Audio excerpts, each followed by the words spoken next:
I just kindly request if any of the panelists' phone is around you and buzzing. No? Okay.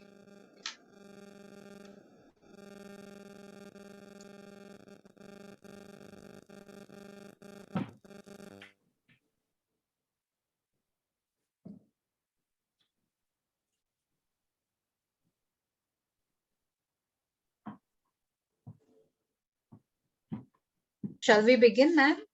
Yes, sure.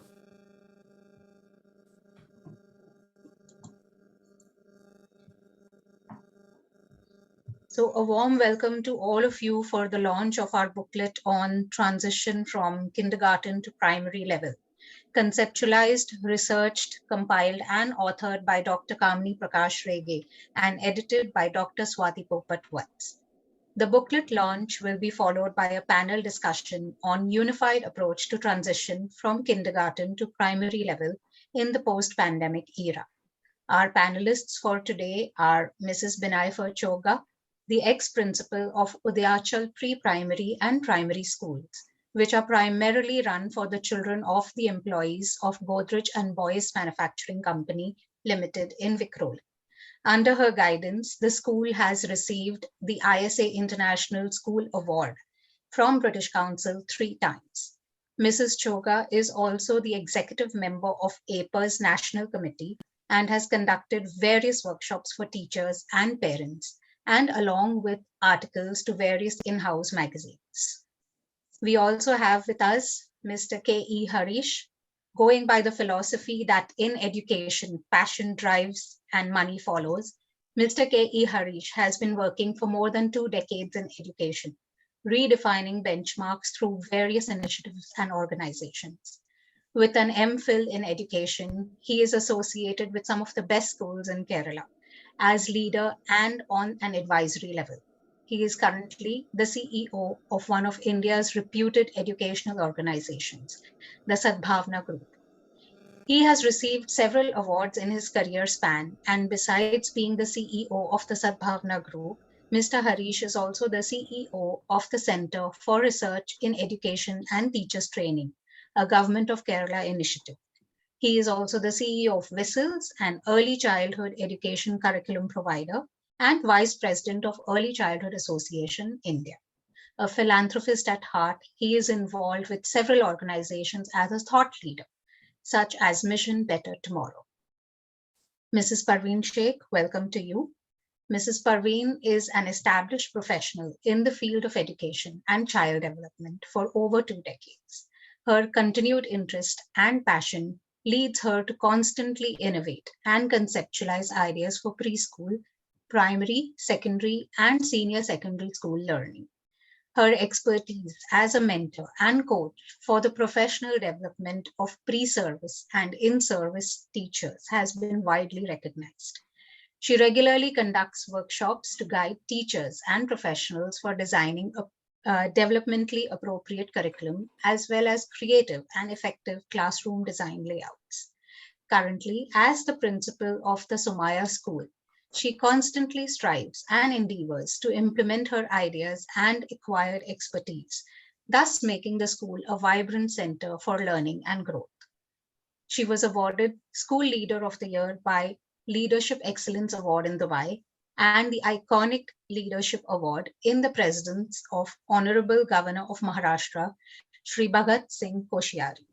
Our moderator for the session today is none other than the author of this booklet, Dr. Kamini Prakash Rege.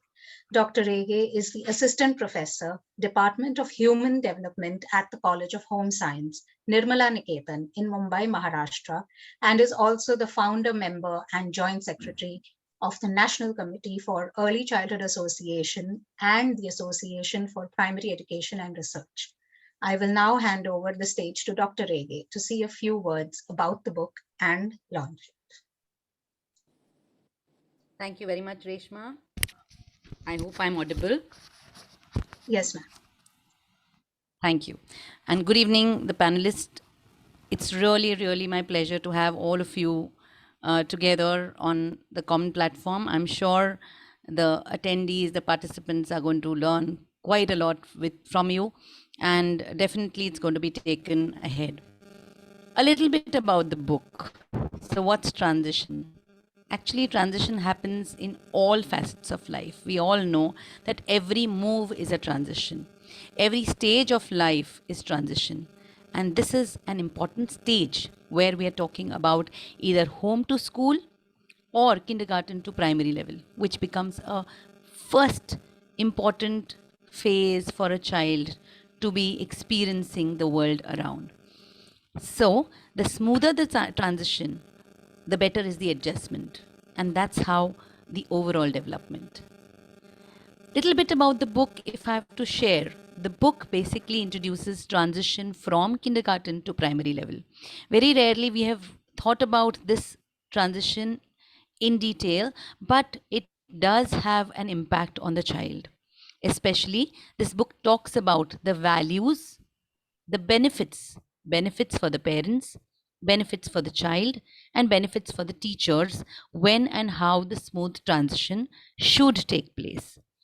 Also, this book slightly touches upon the models and approaches, the factors, strategies, and how to overcome challenges. Lastly, the book also provides guidelines for stakeholders to have smooth transition. With that, I would request Reshma to share Dr. Swati Popatwat's video, which talks about the book and introduces the book. Reshma, over to you.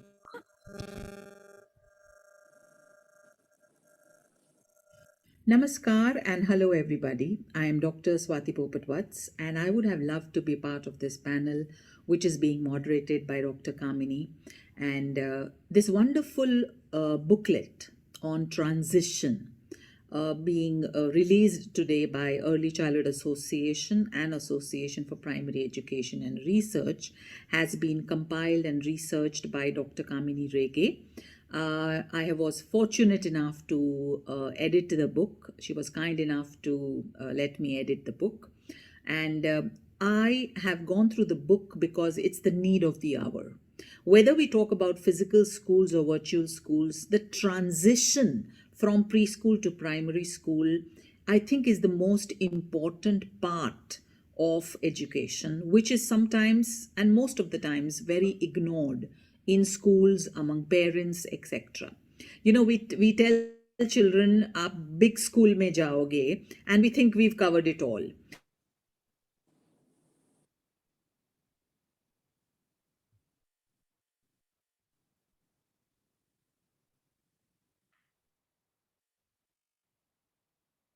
I suppose some technical hitch. Reshma, would you please share it once again?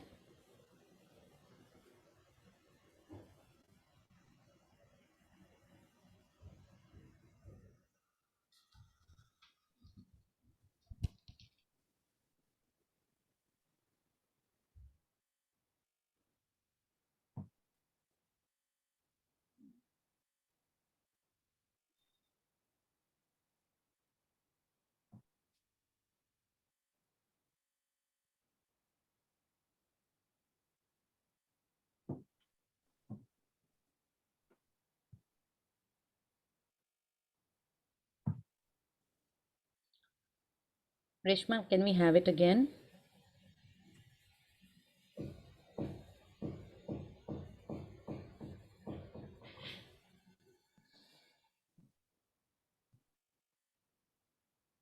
Sorry, ma'am, was there any disturbance? Yes, we were not able to see the entire video. Please share it again if you don't mind. I'll do it, ma'am. Just a moment.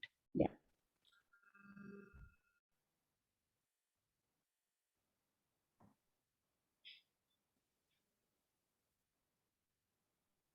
Namaskar and hello everybody. I am Dr. Swati Popatwats and I would have loved to be part of this panel which is being moderated by Dr. Kamini, and this wonderful booklet on transition being released today by Early Childhood Association and Association for Primary Education and Research has been compiled and researched by Dr. Kamini Rege.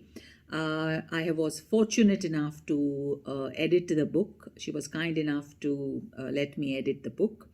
And I have gone through the book because it's the need of the hour.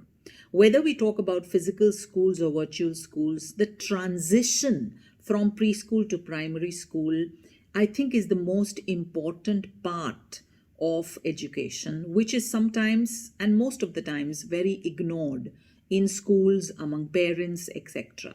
You know, we tell children, "Aap big school mein jaoge," and we think we've covered it all. We don't realize that timings change, uniforms change, the duration of the school changes, the teacher changes, the way teachers now talk to the children changes. There's a timetable, there are more books. Oh my God, so many changes.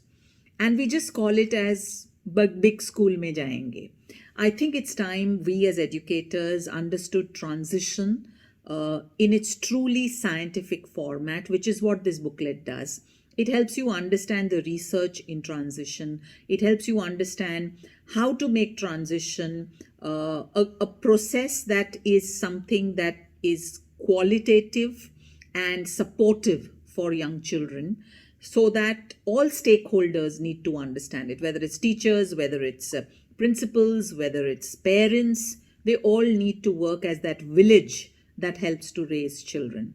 I am so happy that Early Childhood Association and Association for Primary Education and Research took this much necessary step of releasing this booklet, because the National Education Policy talks about a foundational stage now, a stage where 2 years of primary and 3 years of pre-primary are part of one section.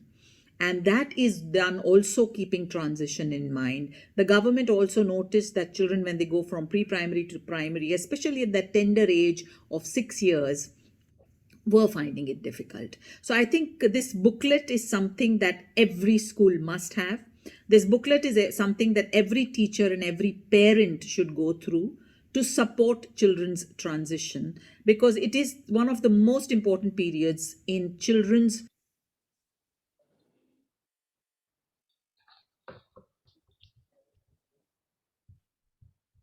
I think we've got the message that Dr. Swati Popatwats was trying to share. We will take it further ahead. So we're going for the book launch right now. Can we just display the book so that we can have the book launch?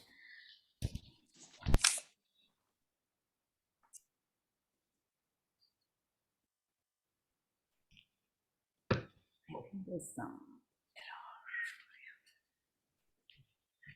One more, yes, please. Thank you. Thank you so much. Thank you so much, Reshma.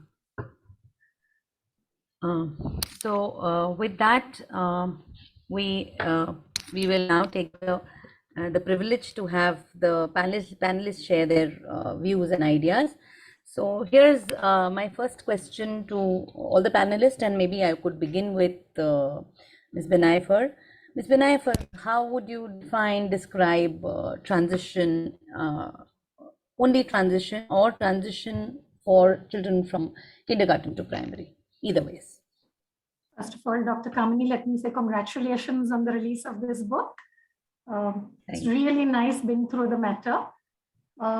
Transition, like you mentioned right at the start, is at different stages. So though we're concentrating on moving from the preschool to primary education, I look at it as a change of role, somewhere where expectations change and behavior changes are noted. This took me back actually many years to my school days.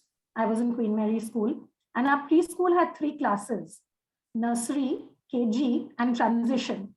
The third year, someone in wisdom had called, transition. So I just wanted to share that with you, that so many years ago, somebody did have that thought. That's a new learning. That it was very, very important. And I have made a kind of acronym. I said, let me take each letter and try and make something.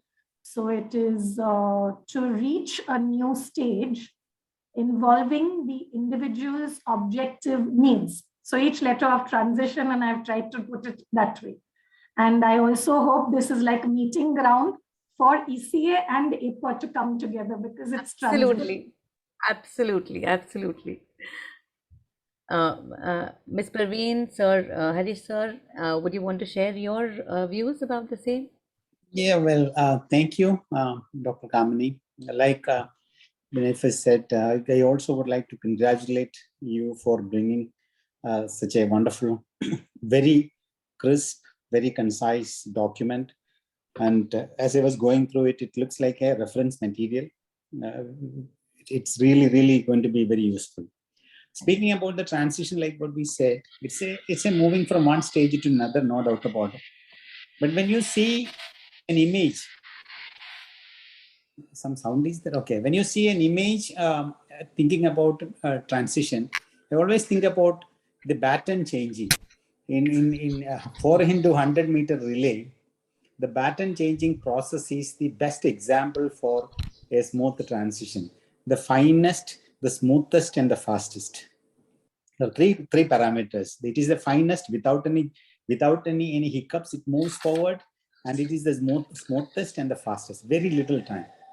So when you think about transition, it has multiple dimensions. It could be intellectual transition, it could be emotional, it could be social, and often it works as a combination. Sometimes physically, the transition may be taking place very easily, but it may not be so emotionally or socially, or vice versa. So when you think about gauging the transition as a topic, we need to factor in all domains together to conclude. And it's there everywhere in the world, and it's all a matter of intensity. It differs, and the scalability scale is all about from an easy to a different. Could be in both ways. Sometimes some domain it could be very easy, some domain it could be very, very difficult. But as I understood that as we grow up, as the age catches up, we get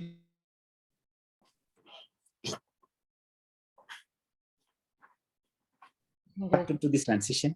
So it's going to be really difficult.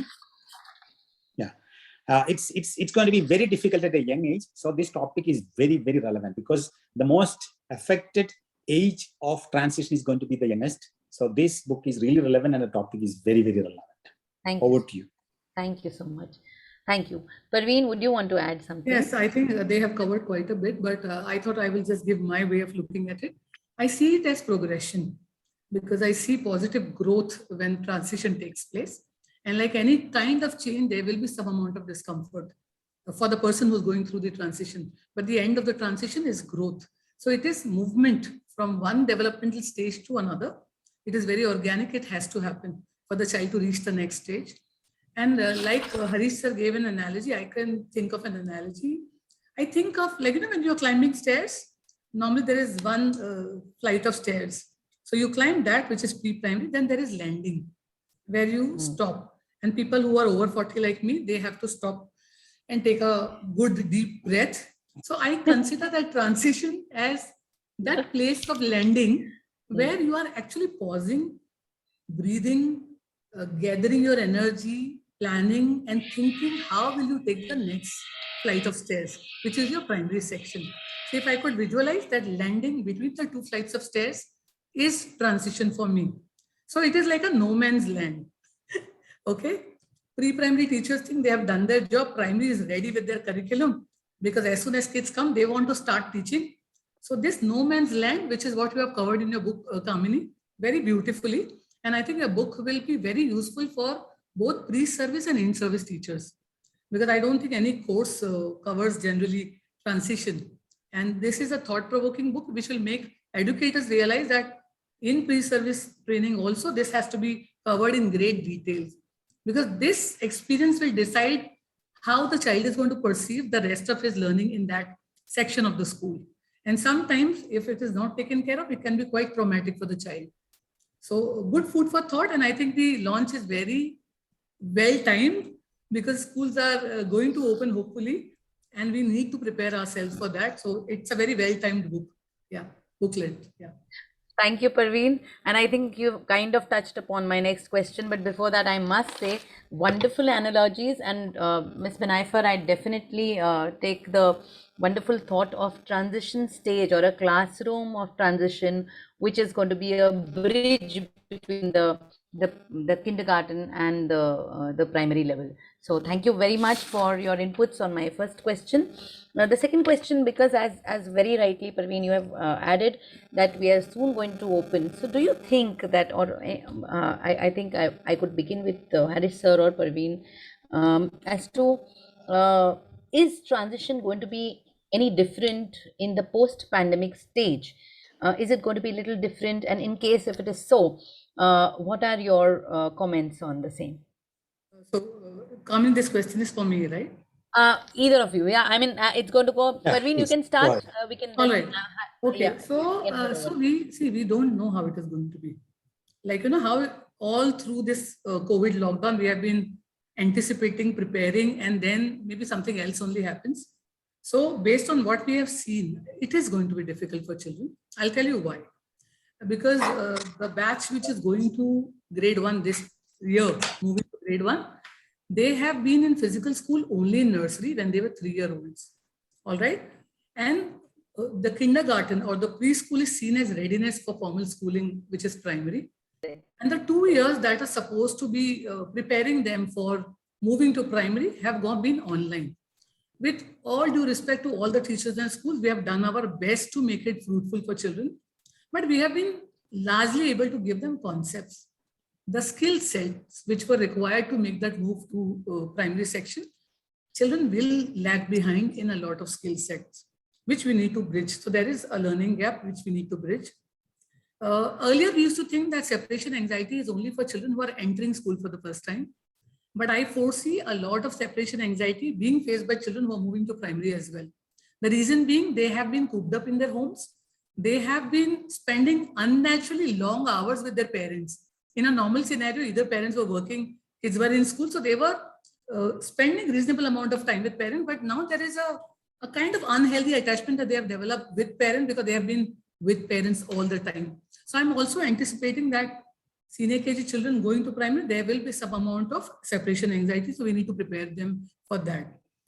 In online class, when kids were at home, there was a lot of freedom to them. There were rules. Yes, there were rules on your online classes, but they had a lot of freedom, what they wear, how they sit. And I'm sure all of us have seen a mother's hand coming and feeding the child during the class going on. So kids have no structure, so to speak. Getting them used to some amount of structure will be difficult, but not impossible, because I really believe that children adapt fastest and they are very, very resilient. So on one hand, I'm saying it's going to be difficult, but on the other hand, I very strongly feel with the right kind of strategy, they will adapt quickly. I'm also anticipating behavioral issues because children, when they are again suddenly coming into a structured environment, somewhat more structured than what pre-primary was, they will have behavioral issues. We have to handle it very empathetically. Another added angle to all this is fear of COVID. So in the earlier days also, we used to have transition issues, but the added element is fear of COVID and all the COVID protocols that children have to get used to. My other biggest fear is children have been seeing their teachers online without masks. I don't think anybody is thinking about it, but this is something that is bothering me. So they have been seeing teachers' faces without masks. Now, if they come to physical school, teachers will be wearing masks. And we know how important facial expressions are for communicating your emotions, sending across your message. Now, children will have to learn to understand a teacher who's partially covered. You don't even know whether she's smiling, she's angry. How will they decipher this communication, which is partly covered? And this is going to be a big change for children. On top of that, we expect children to also wear masks all the time. So there is this added anxiety, separation anxiety apart, there is this added anxiety of me getting COVID. And I don't know how parents have handled the COVID scenario at home. So the levels will vary. The levels will vary. So this is going to be largely the case. Now, in a normal scenario, teachers would have done a very short transition, maybe for a week or two, and moved on to the curriculum of primary. Now, like NEP said, 3 months, I think 3 months are also not going to be enough. I would look at the whole grade 1 year as transition plus giving them the basics of what they need to learn in grade 1. And that needs to be very, very thoughtfully planned. So this is what I see. And moving forward, I think the focus of the curriculum has to be consistency, predictability, and safety. If we can cover these 3 things in the first year of grade 1, I think kids will manage very, very well. So let's forget about, I know all the parents and teachers are very anxious about writing and they're waiting, you know, with their worksheets ready. I will ask them to hold their horses. If children are coming, I think you should not add to their trauma. They have gone through enough. You should not add to their anxiety. Focus is, again, I'm repeating, consistency, predictability, and safety. Once you have taken care of that, children will learn faster. You will not need the whole year to cover what is the portion. So yeah, I'm also working on it with my teachers in the school, and this is my request to all. Superb, excellent, Parveen. We will go back to Sir. Harish Sir, you have any points to add here? Yeah, I just, I completely agree with all the points Parveen was trying to explain. I also got an added experience because I opened the school here in Fujairah, and we have got kindergarten students started coming in for the last 1.5 months. And so I could see a projected situation and as an actual situation as well. So what we have seen is like projected situation, it's going to be really complicated. They are stuck up even without COVID. There is a transition requirement. So with COVID, it's going to be a huge gap. And all these 2 years, they have been around mothers, in and around this. So there is no social birth happen, no independent learning happening. It's in a closed room. So there is no concept of sharing. There is no concept of waiting. And when it comes to Indian context, we know that different school has got different situation in terms of internet availability, take it Anganwadis, those kind of situations. So it's going to be an unpredictable, uneven kind of gap existing that is generic. And when it comes to the actual situation when we opened, I completely go with what Ms. Parveen said, a huge skill gap. Right away, we felt it so explicit. First aspect is no socialization. They all were so much dependent. There is no hand-eye coordination. It's nearly zero. And some of the students cannot hold the pencil in the right way because nobody taught them how to handle the pencil. They were unable to open the water bottle, okay? They cannot open the lunch snacks box. They cannot go to washroom alone. So it's a completely different situation, like starting from zero. So we need to definitely engage more nannies. What happened is we had to engage more nannies because it has to start right from the beginning. The only positive is the mask was not a big issue because they have been seeing it in all their surrounding and they have started practicing how somehow mask was not a big issue. And the best part is that there was a quick jump. It did not take much of a time to get them into the expected level, not as expected, but the transition was very fast. So there are good news and there are bad news, but I completely agree with what Ms. Parveen said. Thank you so much, Harish sir. Ms. Pinaifar, any points from you? A lot of detail work covered by Ms. Parveen and Mr. Harish, giving a picture of what actually happened when schools reopened. Exactly. Not much to add except to say that change is always uncomfortable and there'll be a transition for the children for sure in very many areas. But importantly, there'll be a transition even for the parents and teachers. So each one will have to make some changes, some sacrifices on their part to, get where you want to be. And I think it's going to happen quickly, like they mentioned, children are resilient and they quickly, catch up. But be gentle is the only thing I can say. Continue to be gentle, understand that we have all been through much. and we need time before we can move forward. Thank you so much. Actually, all your points are kind of reflecting me that I need to write one more part of this book all over again, because probably I've missed so much, in the process of putting it across. But definitely, these are all wonderful points, and I'm sure they're going to help our audience to take these as takeaways. My next question it's open to all of you.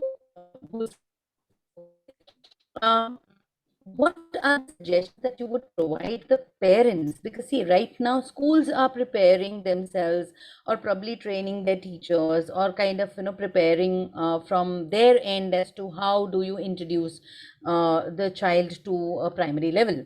But probably we've not made the parents aware as to what needs to be done from their end for this kind of a transition. So what could be your suggestions for parents, or what kind of challenges do you see that the parents would be experiencing in helping child to move from kindergarten to primary level? So over to you. Anyone can start. I'm okay with either of you who would want to share. Ms. Binaifar, would you want to share first? Okay, I will, not an issue. So the parents are concerned, like I mentioned earlier, there will be some changes on their part as well. A very important thing would be if a parent meeting is held, and they're our biggest co-partners in this process. So they need to be on our side. So teacher and parent, if they can work on things together, nothing like it.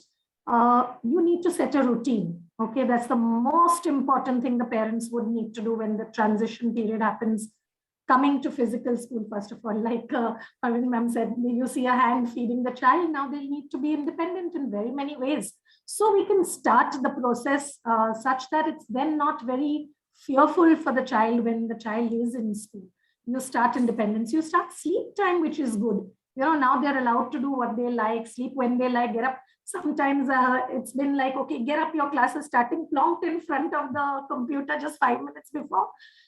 That's not going to happen anymore. So there'll be all those changes in the routine, toilet habits, all that will change, because now they can't eat when they want, run around as they like. So that is a big change. Parents will have to, I think, accept that. And somewhere socialization has taken a hit. So if they can get their children to talk to friends, to, kind of just talk on the phone, talk on the whatever app is being used, like a Zoom meeting or something with friends, and keep in touch with others so that they know what is expected. Let them help at home. You don't think they're very little and they can't do anything, they're like bacha chota hai, and that's not it. So I see the routine changes as a big thing, and I see structure that parents will have to give, and independence that they will have to help us with. So if they can help in this bit, nothing like it, nothing like it. Thank you so much, Ms. Binaifar. Harish sir, over to you. Yeah, I would like to have, it has two dimension. One is then without a COVID situation, and second is with COVID situation.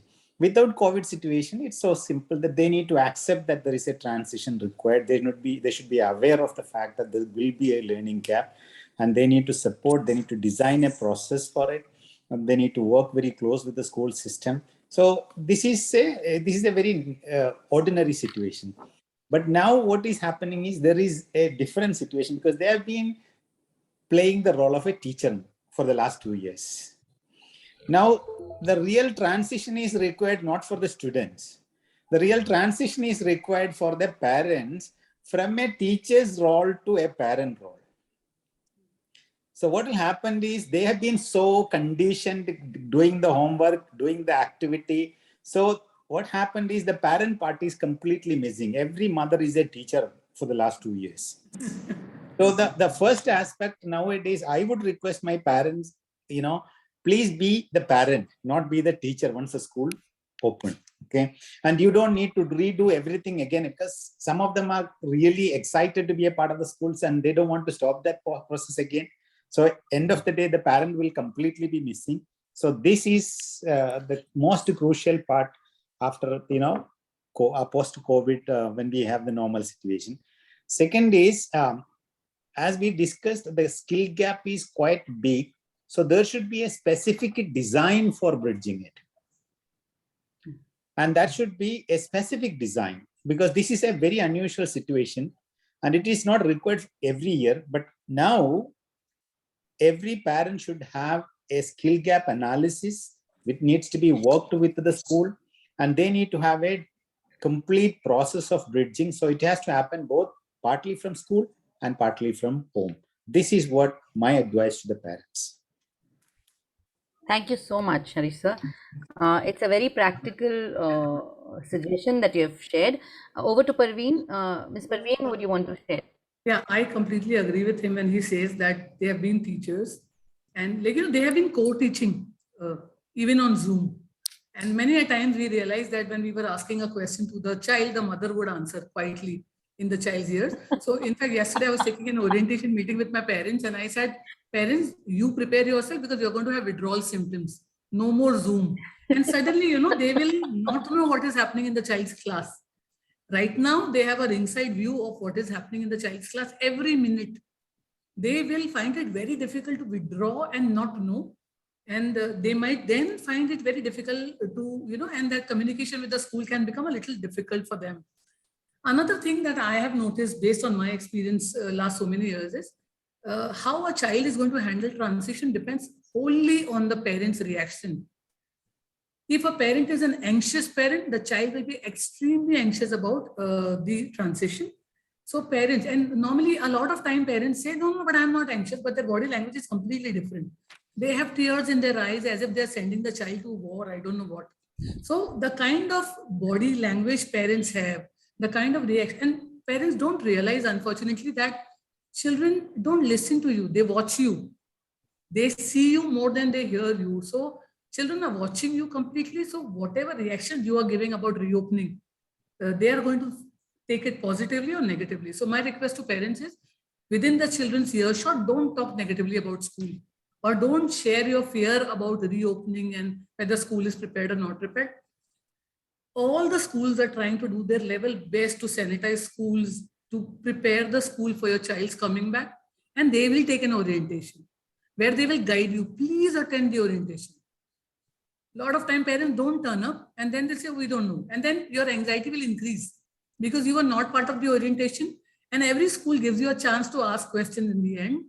Please clarify all your doubts, be very satisfied, and then as a happy parent, you will pass on those happy vibes to your child. So that's one thing. And also, now the children have been spending so much time with parents, you need to have some method where they stay away from you for a while. So maybe you have gone out and the child is with some other caretaker, some other adult, because children have to start trusting other adults in the same way that they trust their parents, and that will take a while.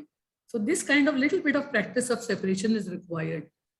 Another very good medium that parents miss out, and I'm a big book lover, I promote libraries in a big way. There are tons and tons of books, story books on transition. I can give you many names. And that becomes a very good medium for a parent to start a conversation with a child. So why not use a story at bedtime, a story about going back to school, and then have a conversation with your child. The child may say, but I'm scared, and why are you scared? And things like that. So use the medium of a story as a conversation starter, and then find out what are the fears that your child is facing. Then reassure your child. Another very, very, very big mistake that parents make, they don't acknowledge a child's feeling. A 3-year-old, a 5-year-old is going to feel scared. Acknowledge, yes, I know you're feeling a little scared. Don't say, no, you're a strong bacha, you will do everything fine. No, that means you're denying the child his feelings. So my request is, start a conversation using a good storybook on a similar topic. Acknowledge, accept children's feeling, then reassure them. Also prepare them that when you go to the school, maybe you will have to get a temperature check. Also, time and again, you will have to wash your hands. Time and again, you will have to use a sanitizer. These were things that they were not doing earlier. You will be in a smaller group. Maybe teacher will be wearing a mask. So prepare them. And children trust their parents. So when you reassure, they will believe you. a lot of time parents will feel that, oh, my child is all going to grade 1. Why should I need to go with my child? But my request to all the parents is that now the the schools are reopening and they're coming back to school after 2 years. Even though your child is not crying or fearful about going to school, initial few days come to drop them. It will be very reassuring to see their parent when you drop your child, and initially also come to pick them up. Once that routine sets in a little and you're comfortable, your child is comfortable, then maybe you also wean off. But a lot of times we think we need to do this only with nursery children. But I would say no, right now for primary children also, they need that kind of very gentle care and coaxing and support. So these are some of the things that parent can do. And I'm sure parents would do because it's their child after all. And we are all on the same page. Schools, parents and children, we are all on the same page. Absolutely. Absolutely. Thank you so much. It's so insightful. The next question probably goes for the schools. Right now, we all know that the schools for over 18 months have been using online mode. Maybe very rarely or hardly blended mode, but definitely online mode. And children have been watching their teachers only through the screen. Probably their friends also only through the screen. So in case, and as we are saying that the schools are going to reopen, the teachers would be now interacting with children face to face, probably in a classroom situation. So Harish sir, I will take this question to you because you already have initiated, the school has opened up at Fujairah also and at Calicut also. So I want to know from you first of all as to what kind of preparations, what kind of adaptations, what kind of accommodations have you done in context of the transition, and especially transition for any level.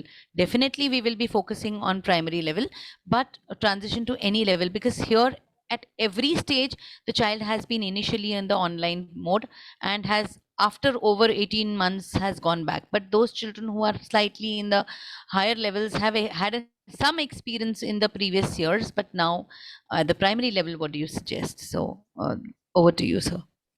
Yeah, basically, the skill gap is a reality across the class. And whatever happened in a small digital screen, the learning, personally, what I feel is not more than 60%.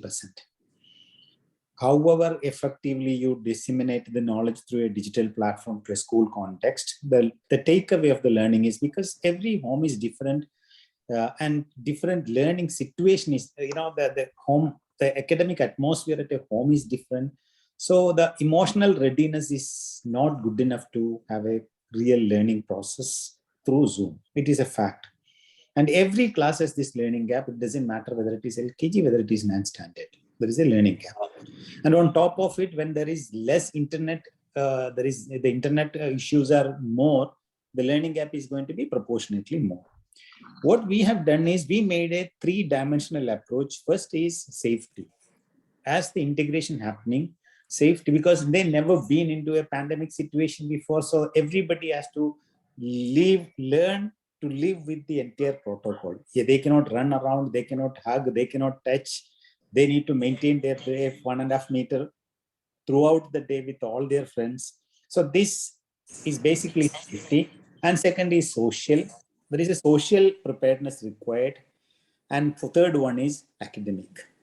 So we made a three-dimensional approach to the Fujairah school. In India, we have got only higher classes opened, smaller classes we haven't opened. And then we worked out all the, and then the best part is, the best part is in UAE, we have got a well crafted protocol in place. So it was much more easier for us to go with that system. The system and structures are very well explained to all the schools. So that is one thing. And the second point, what we did is the school leadership directly, instead of focusing only on the higher classes, the school leadership should focus more on the smaller classes than the higher classes. One example, what we have seen is when we started hybrid school, it became a total flop because in laptop, there are 5-10 students. and the remaining 20 are in classroom. So the teacher is making a kind of relay between the actual class and the laptop class. So it was completely useless. And then we bought a TV in every classroom, especially the smaller classrooms, so at least the teacher can see everybody in a bigger screen. So this kind of learning is very critical for the journey. So first aspect is the more important needs to be given to the primary and early childhood education, and seniors are capable of managing themselves.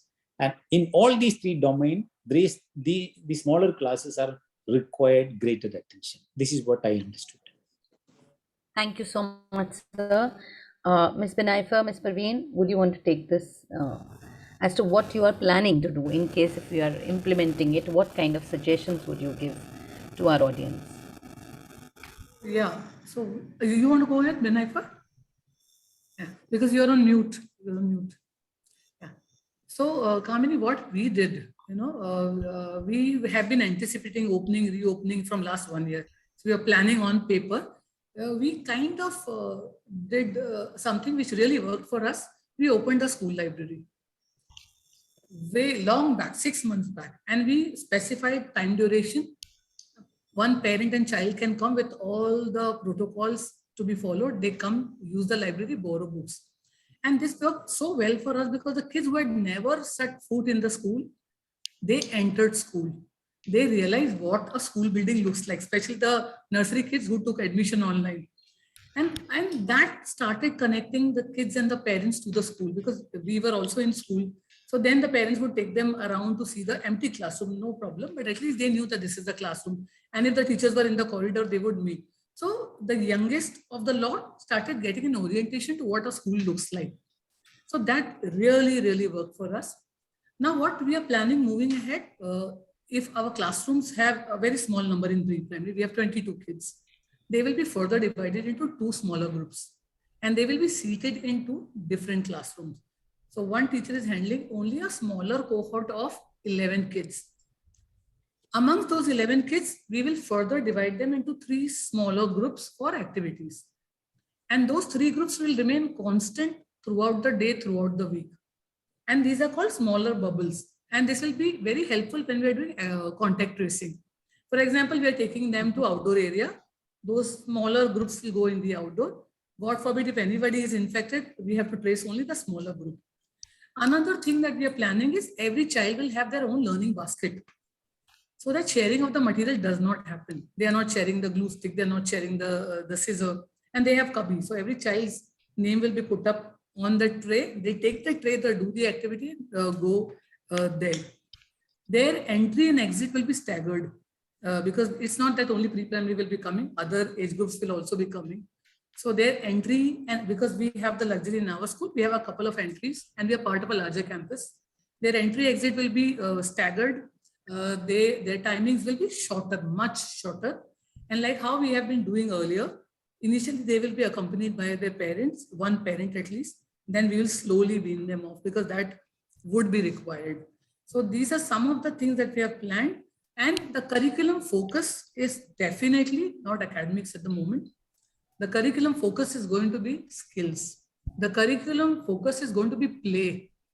I think because that's one thing that we have missed online. Absolutely. Play. And so we are going to make the most of them being in physical school. Play is going to be the center stage. Outdoor activities, a lot of co-curricular activities, use of stories, also giving them very slight structure, classroom rules. We will create buddy system and all those things will be in place. And also we have this practice where we create a buddy amongst parents. So a parent knows who's my buddy. And that really works. So suppose they have some confusion, they need to know, they are not going to bother everybody. They will connect with that buddy parent or the buddy child. So these are some of the plans. And what we had done, which worked very well for us in the online class, we had given them activity kit. So first 6 months we were completely online, then we realized this is like what teacher is talking and parents may or may not have material. We dispatched material to parents, which had clay, which had ice cream sticks, which had pom-pom balls, which had matching everything. So then what happened, even though we were doing online classes, they knew that they had to keep the kit ready and they could do a lot of hands-on. So I would say they are slightly better prepared, but not as they would have been. So now when they come back, things will be more focused on socializing, connecting with the teacher, connecting with their peers, learning, and play is big on my agenda. They have to play. Yeah. Thank you, Parveen. Yes, Ms. Benaifer.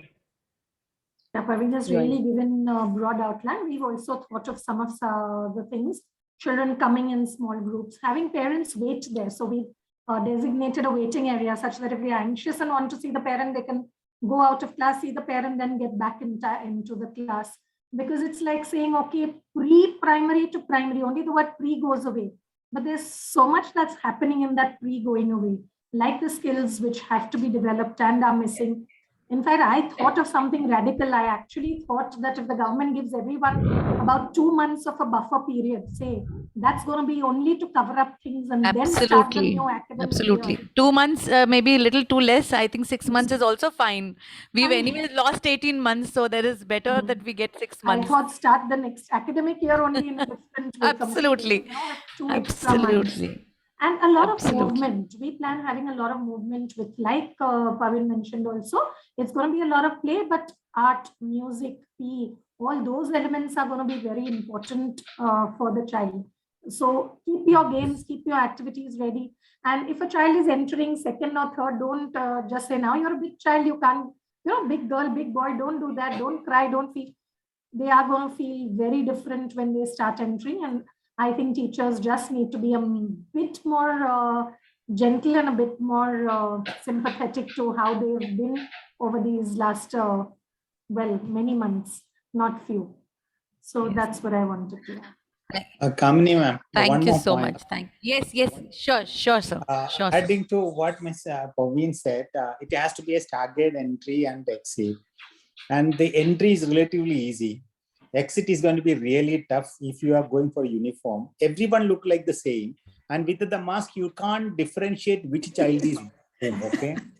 And we requested parents, make sure that you remove the mask and check your child whether it is actually your child before you take it off. Very true. Yeah, because, very true. because they will not tell their name because they haven't been in school. So they will not tell, they will not raise their hand. They are sitting at a point and we assume that, okay, and we cannot keep removing the mask, right?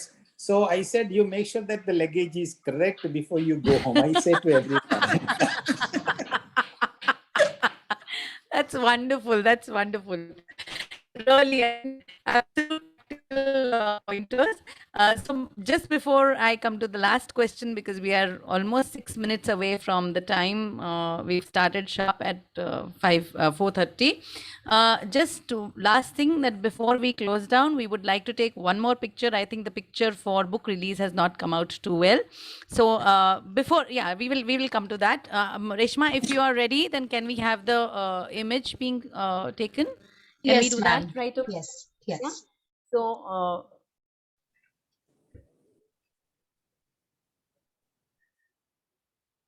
take 2-3 pictures so that we don't miss out on anything.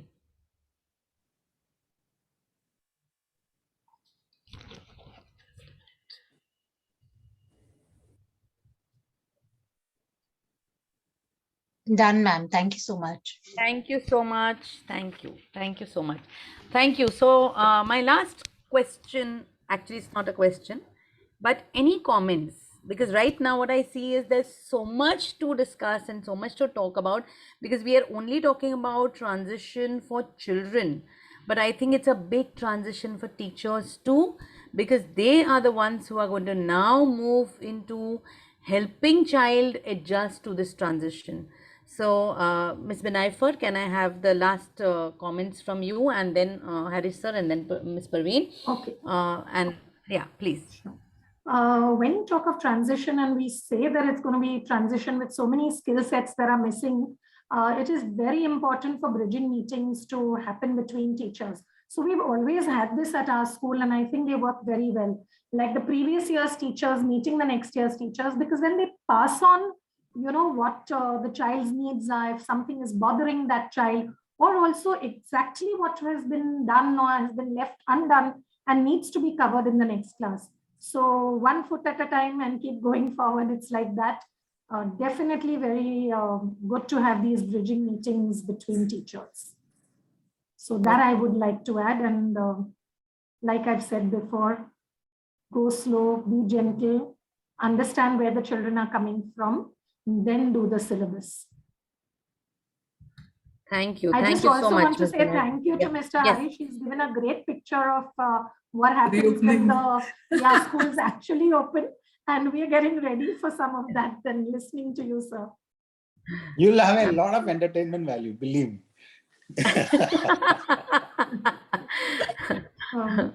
Okay. Over to Harissa. Harissa, any last points No, that you would want? Yeah, nothing. Basically, I always see there is an arrogant first standard and there is a desperate kindergarten.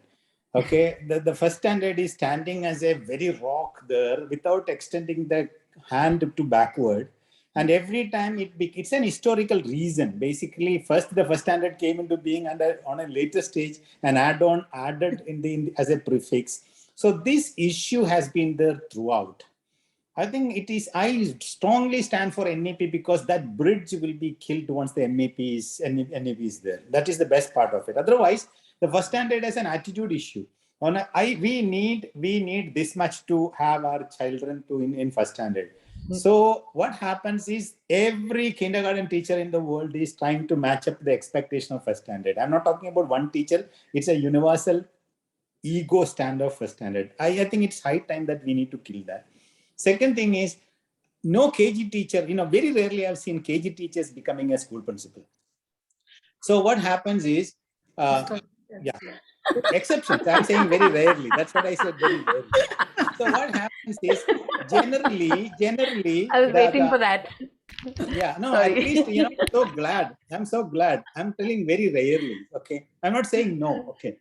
So what we required is every school principal, if they are having B.Ed and INP post-graduation, super post-graduation, whatever they have, they need to undergo an ECA certification program is very, very critical. I support that completely.